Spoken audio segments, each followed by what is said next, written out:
Hello, good evening, and welcome back. So, with the increased free time, with people being allowed to do whatever they want, people being able to find new jobs, finding Deliveroo, as I know some of you already have, being able to find new opportunities, being able to do whatever it is that you want to do, of course, being furloughed workers, that you still get paid, finding those opportunities, being able to develop healthy habits, being able to develop some exercise regimen, be able to eat whatever you think that is good for you, be able to get up early, be able to read things that are important to you, find those influences.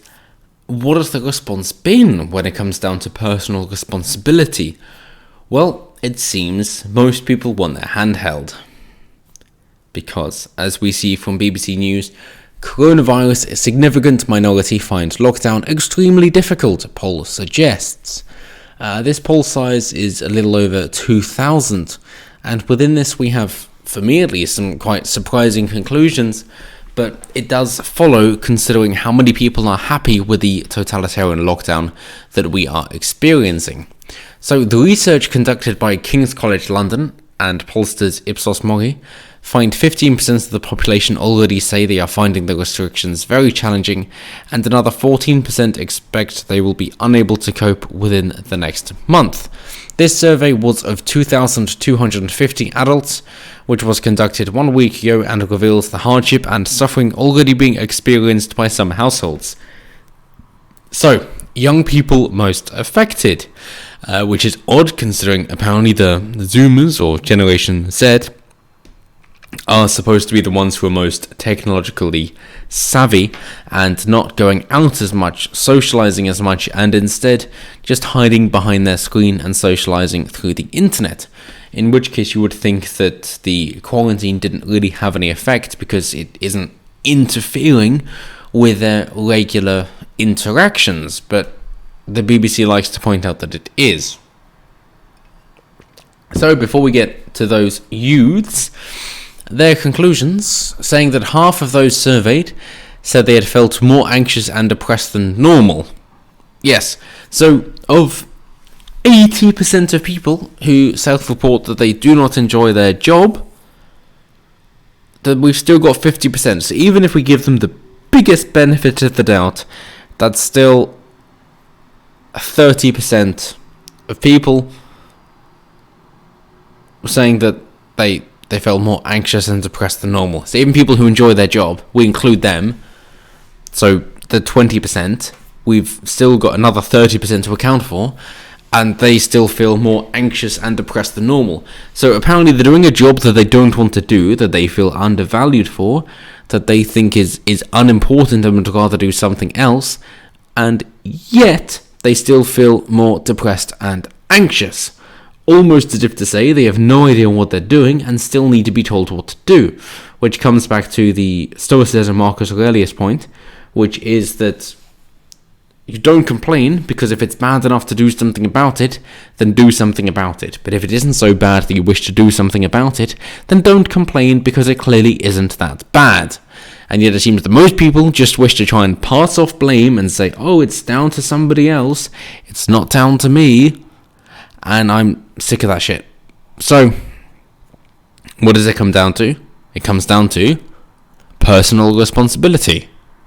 That is it. Take responsibility for where you are.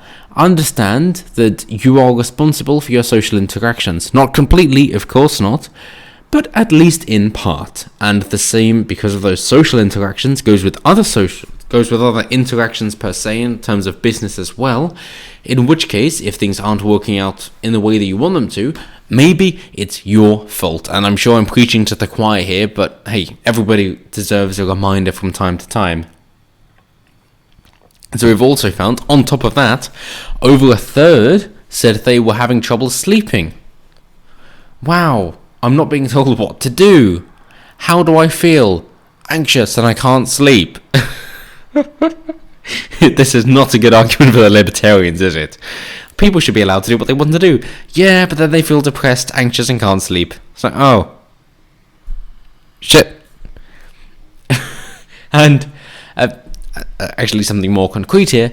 About a fifth of people said they were already facing significant money problems or were almost certain to do so in the near future. So it's a bit of a scapegoat there, but let's just say that they were facing money problems, basically, that they weren't getting in as much as they can.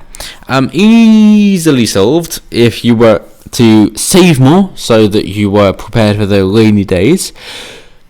And if you're young, then you probably wouldn't have saved so much, so you're probably reliant more on your parents. And if you can't do that, then you've got friends and community. If you've fallen on hard times and now the coronavirus hits as well, then I would expect yourself to be understood by your community and they would be able to help you out. And that's basically it. Basically, my solutions never involve government. And if you've been a subscriber for this channel for a while, then you'll already know that. So among workers, 16%, so they had already lost their job or were very likely to do so in the near future. And this is most likely either in the gig economy, in which case they're not employed in the first place, or low-wage, low-skilled jobs, in which case they can easily find a replacement once the economy ticks back up before long. With that in mind, they're mainly the younger people. What about the younger people? The snowflakes. Younger people appear to be struggling to cope with the restrictions more than older people. Yeah, because they haven't found themselves yet. Because the education system doesn't teach you how to think, but what to think. Among 16 to 24-year-olds, a quarter said they were finding it extremely difficult to cope with the lockdown. Even though apparently they communicate on screens. Go figure. Only 11%, or 1 in 10, of those aged 45 to 75 said they were struggling. So, yeah, the middle-aged Jews who actually had gone, yeah, I'm alright now.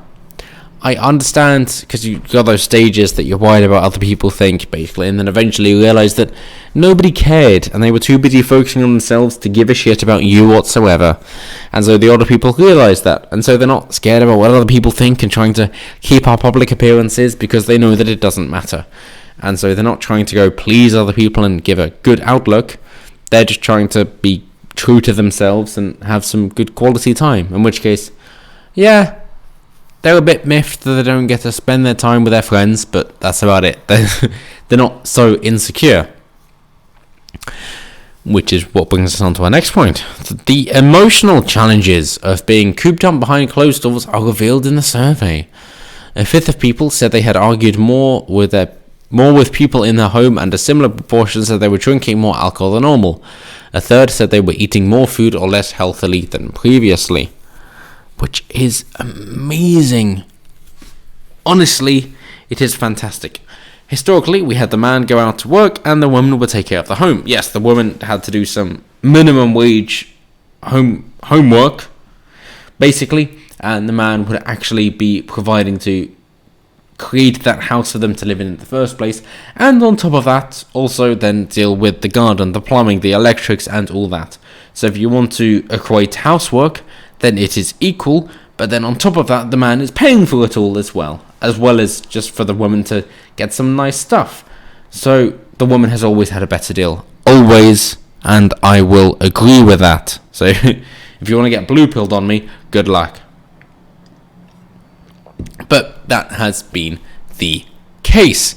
So now that they're living with their partner, and their partners, the women, are far more entitled than they used to be, and have watched far too many movies and think that, oh, that's real life, then they're unhappy.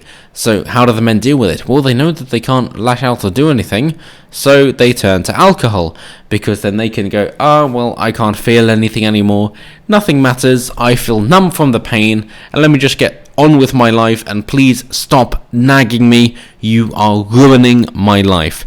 You are dragging me down, you are making me less likely to achieve more. I just want to get on with life, so that I can afford the drinks and time with friends to forget that I was ever with you.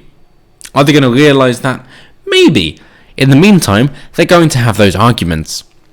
And people taking to food in a less healthy way, that is the same thing. They're taking to comfort food. They're taking to a distraction instead of going, okay, I'm with somebody that I shouldn't be with. And if you've been married for decades, then that is incredibly painful, because you've got to realise that you've wasted your emotional life. Easier for men than for women, because older men who are earning more are more attractive than older women. That's the fact of the matter. And if the women can't use their looks to grab a man and then keep him, then they failed. And if a man can't keep his woman entertained with money and goods and romance, then he has failed. That's the fact of the matter. So, with that in mind, that the women need to entice their man and the men need to entice their woman. That is essentially it. So the man needs to focus more on himself and the woman needs to focus on enticing her man so that they both feel desired. That is it. That is very simply it. The woman has always been more desired than the man, so if the woman is therefore appealing and attractive and encourages the man, then the man will be doing the things in order to be attractive to the female and is encouraged and therefore feels desired, and they both live happily ever after. That's essentially it. But they're not doing that because they've just fallen together after the first 3 months, of which would be the normal first trimester, and the man fucks off. They've then found, maybe not, and then they've spent so much time away that they haven't decided to work through their problems, and now they have to, and they can't deal with it. That's it.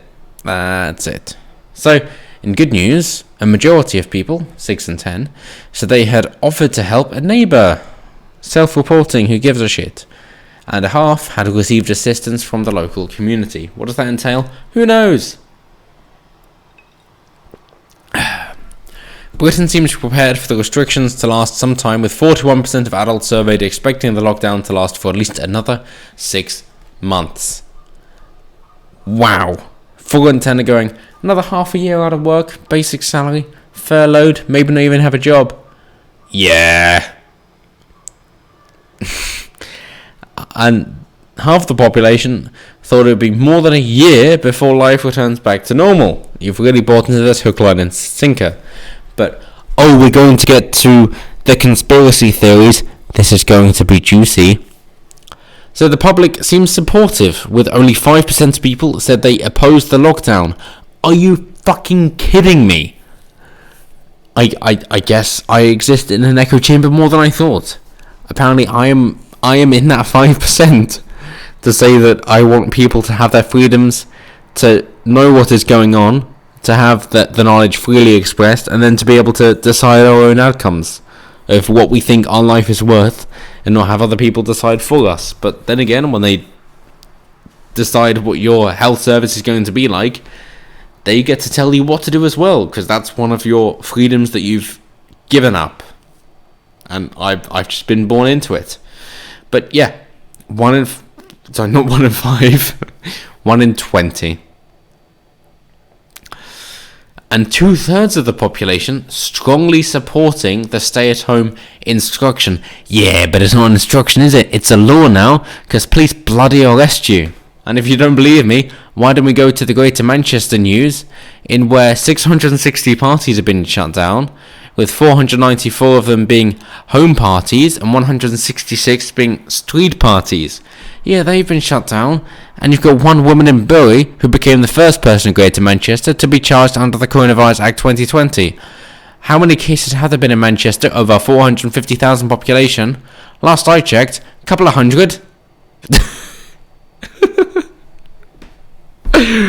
200 confirmed cases of 450,000 people.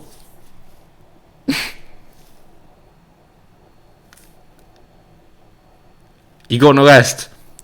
That seems proportionate. Yeah.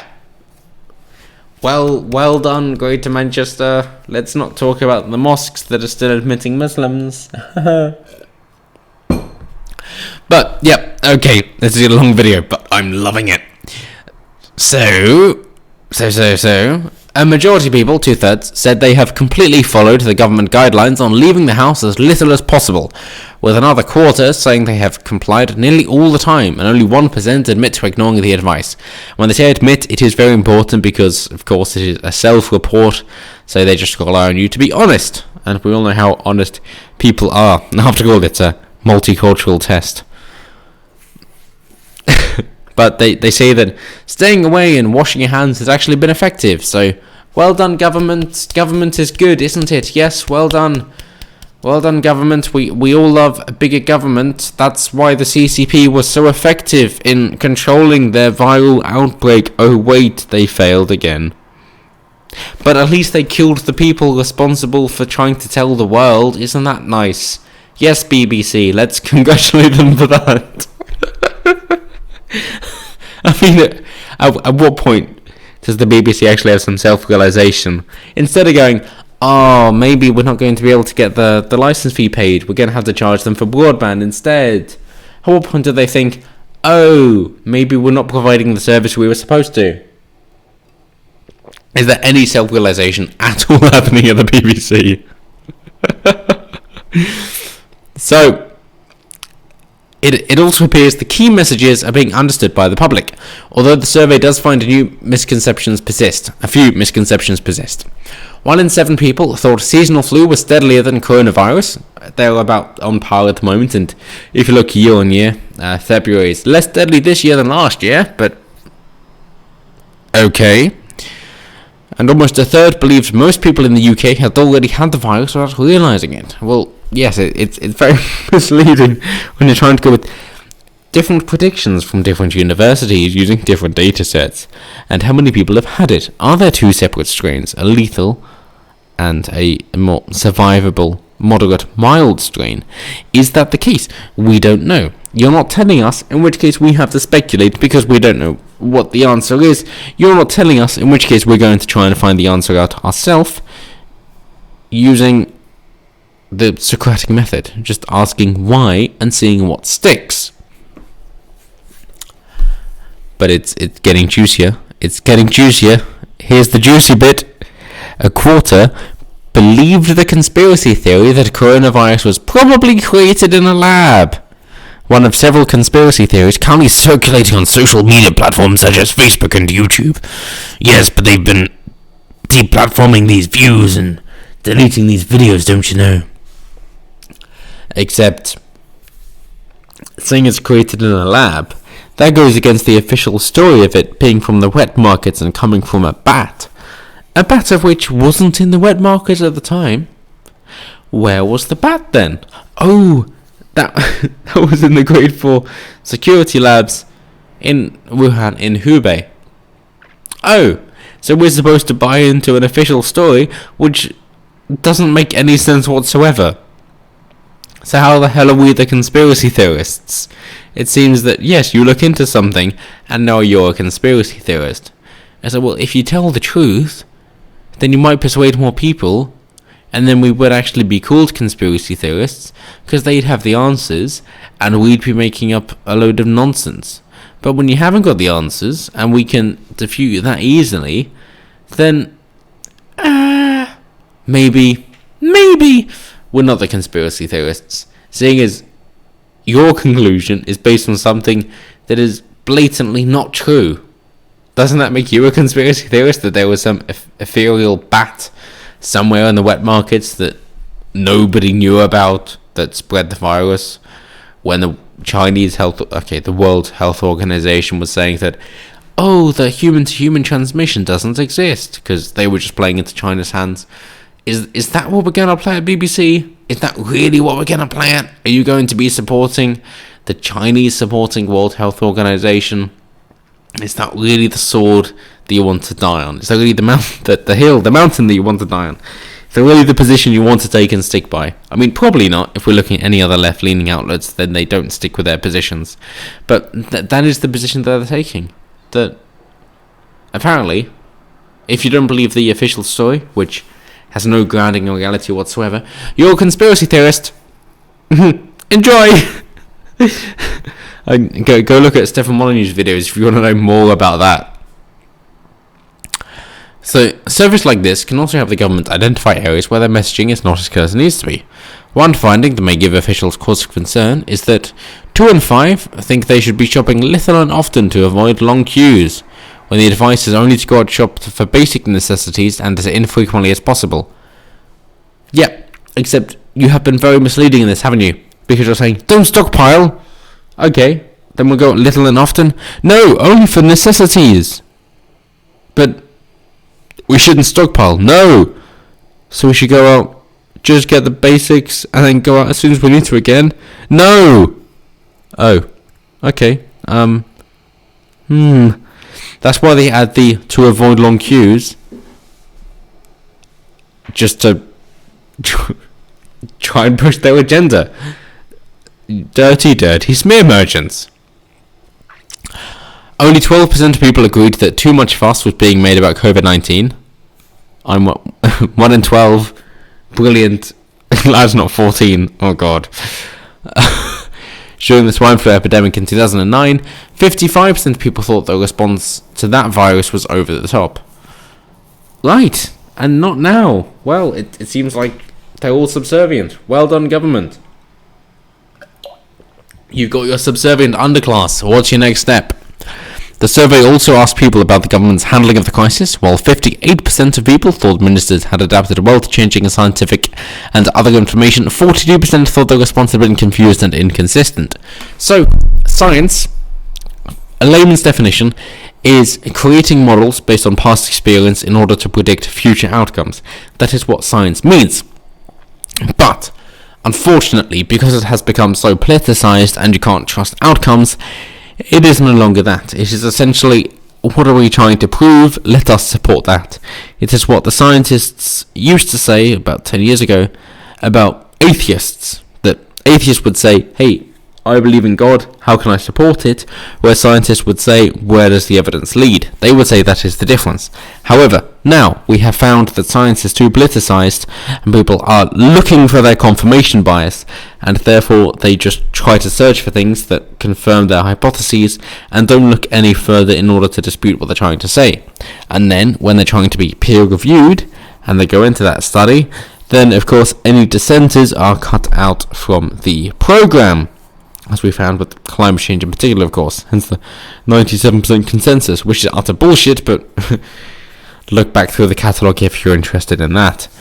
So, as we found, it is, I am honestly ashamed to say that the majority of people are supporting this totalitarian response, almost as if they think that the government knows best, we shouldn't be responsible for our own actions. Okay, if you think that, then why on earth should you get to decide for yourself what's best in the future, seeing as you clearly don't know because the government has to decide for you? So, fair enough, yeah, then government should decide everything for me. Do you not know? Do you not have any idea how that ends up? Have you not looked at socialism or communism at any point? We all know the government is full of shit and they don't know what is best for the individual people. So maybe it's time you took personal responsibility, you decided what was best for your life, you decided what you were put here on the planet for, you decided what your purpose in life was, and you actually went after that, understanding that regret of not doing is nothing in comparison to the regret of making a mistake. That they just don't equate. Go do as many things as you want to do, make mistakes all the way. It won't mean anything to you compared to the things that you wish you had done but weren't able to do or decided to not do. They're the things that will keep you up at night.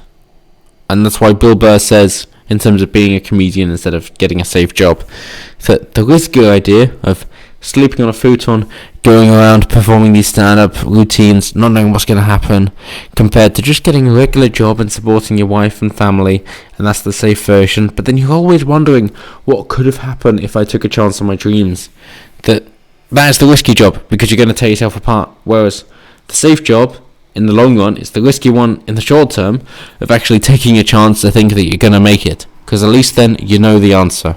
And the knowledge is what makes people happy. So you've got to take a risk. 97% of people work for the 3% who follow their dreams. And that's what you got to do. You got to do what's important to you. If what's important for you is to be a good worker and being an entrepreneur instead of an entrepreneur, then do that. But that's what you got to do. You got to find what works for you and do that. You've got to make it work. You got to find whatever motivates you, inspires you, and do it. that is all there is to life. Leave a legacy for your children, your grandchildren. Make your family name remembered. Make sure that you're helping out those around you, making sure they feel valued, understood, and appreciated. And until next time, have a good one.